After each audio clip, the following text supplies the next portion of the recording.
introduction about myself. So I'm Myria Khan. I work as a counsellor and a supervisor, and I also run and founded the MCAPN, which is the Muslim Counsellor and Psychotherapist Network. So just for a few minutes, I'm going to talk to you about mental health and Ramadan. Now, what I want to first of all do is acknowledge the real difficulties and challenges that Ramadan can have on people's mental health. I think we are kind of almost bombarded with expectations that Ramadan is meant to be this amazing, enlightening, uplifting month.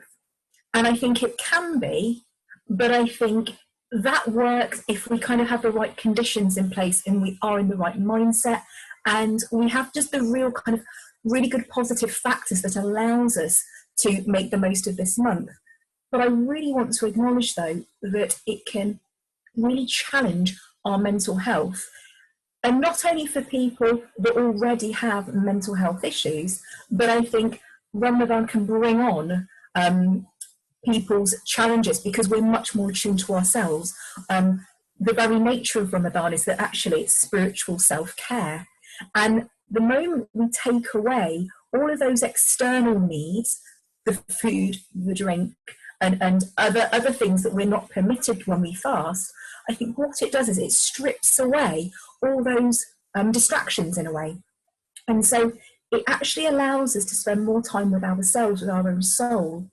And so that in itself can trigger and bring up a lot of concerns and issues for people. So I really, first of all, want to acknowledge that it actually can be a really difficult month for a lot of people. So ordinarily it can be difficult. And then let's just throw into the mix as well that we're also doing Ramadan at home as well. So we're in lockdown. So this also brings on all those extra challenges. And the main thing, for obvious reasons, is that there is a huge loss at the moment, and we're experiencing that loss of the real support and structure which normally helps us through the month, whether that's going to the mosque, whether that's meeting up with friends for iftar, if that's meeting up with and going around to family and friends' homes to break fast. So on top of Ramadan, as we quote unquote here normally experience it, we've also got additional losses and griefs and bereavements in a way that we're having to deal with. So I kind of want to acknowledge that as well. So a lot of our, in a way, support systems have also been taken away. On the flip side of that, though, Ramadan really is a spiritual self-care month. But I also want to acknowledge in that it's also about taking care of our mental health and also our emotional health in that as well. I think very often when we think about mental health, we think about our mind.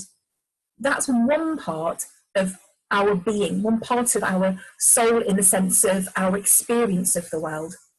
But I also want to, as I said, acknowledge that we also have this emotional health as well. And so I want to really highlight these three areas. So Ramadan at home, if we can see it as spiritual self-care, if we can see it as taking care of our mental health, but thirdly, and also just as importantly, it's also about taking care of our emotional health. Now, the moment we see that it's these three combined that we're actually practicing, that we're actually implementing during Ramadan, it actually really highlights for me what Ramadan's all about. And for me, I call it this, which is soul food. I talk a lot about this in a lot of the workshops that I deliver through my work as a therapist and as a coach. And soul food really is about what are we feeding our soul? What are we feeding ourselves, our being, our sense of self, spiritually, mentally, and emotionally?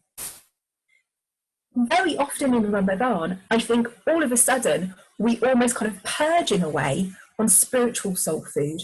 I think for a lot of people, it's about reconnecting to the faith, reconnecting to whether that's through prayer, whether that's through reading the Quran, or learning more about our faith. So I think Ramadan offers us a lot of opportunity for spiritual soul food. However, it's the mental soul food and the emotional soul food that often goes lacking during this month, or rather, it doesn't get as much emphasis or focus. We don't get enough feed of it in a way. So what I absolutely, and I know this slide here kind of looks a bit overwhelming, but what I want to acknowledge is that when it comes to emotional health and mental health, we actually have these 10 emotional needs and they're listed on this slide in front of you.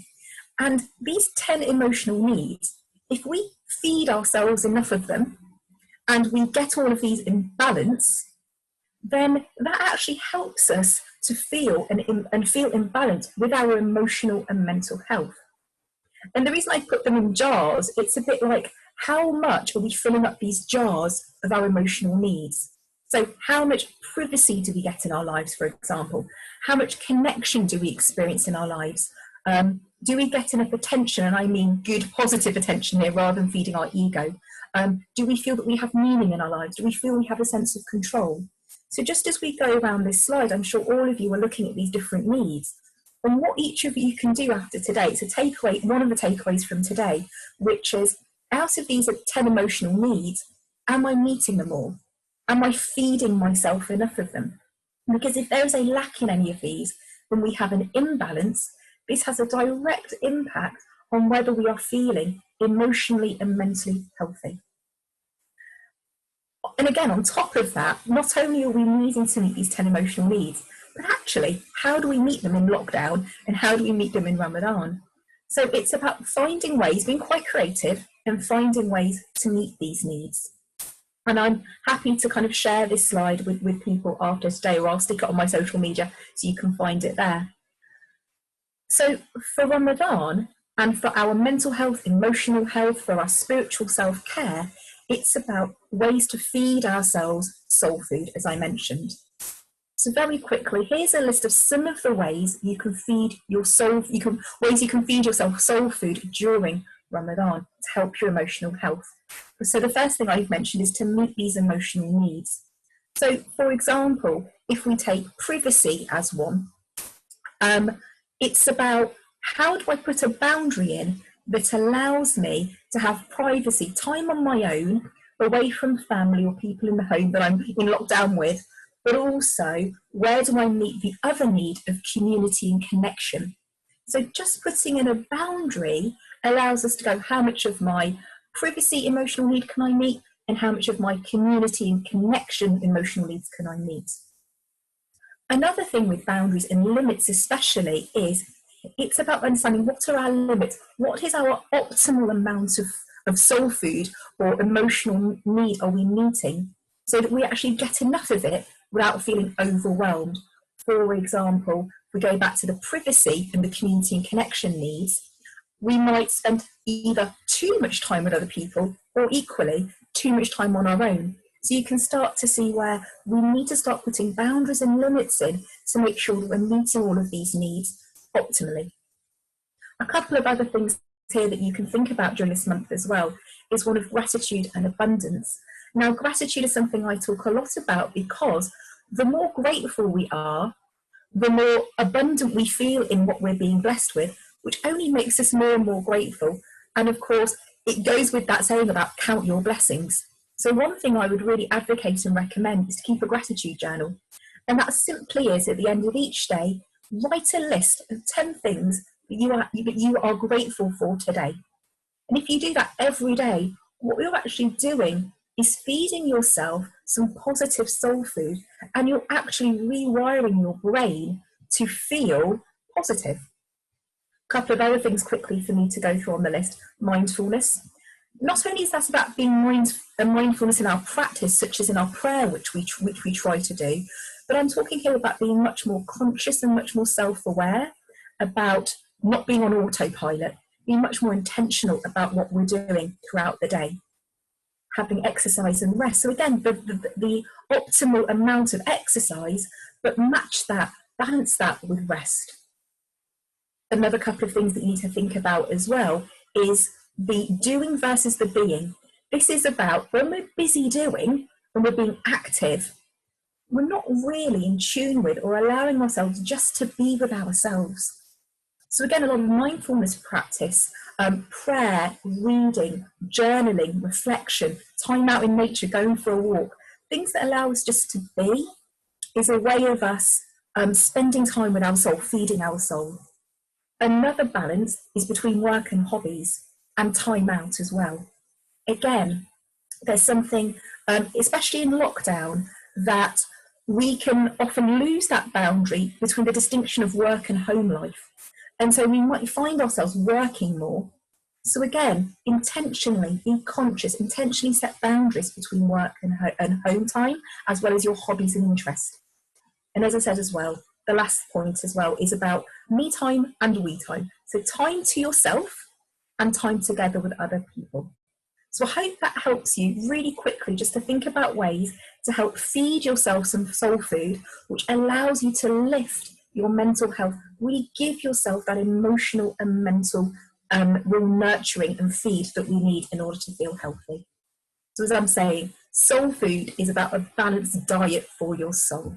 And I hope that helps you all. Thank you so much. I think there was a lot there for us to take away and reflect on, which has been really, really helpful. We have one question that's come in so far. Yeah. How do we support family members who have been self-isolating for 7 weeks now and are anxious about going out and getting back to normal? People who are anxious to even go outside for exercise, scared that they're going to come into contact with people and contract the virus. What would you recommend? Yeah, well, a couple of things in that. One, which is understanding how much we are actually in control of that, of the second point I was going to make about a phased return back to the outside world in a way. Be, again, really intentional and mindful about what is it that I am in control of that allows me to feel safe when I go out. So, such as face masks and protective gear, again, social distancing, but also we're not expected to go from 0 to 100 and back to normality straight away. So again, it's about give yourself the opportunity to go out at times during the day that feel safer for you, where you feel there's going to be less people around, or go places that you know, go to a park or just walk around the block if it's quiet enough. Give yourself the opportunity to slowly reintroduce yourself back into your external world. I think that's the best way, because that allows you to feel in control then of that transition back into the real world as such.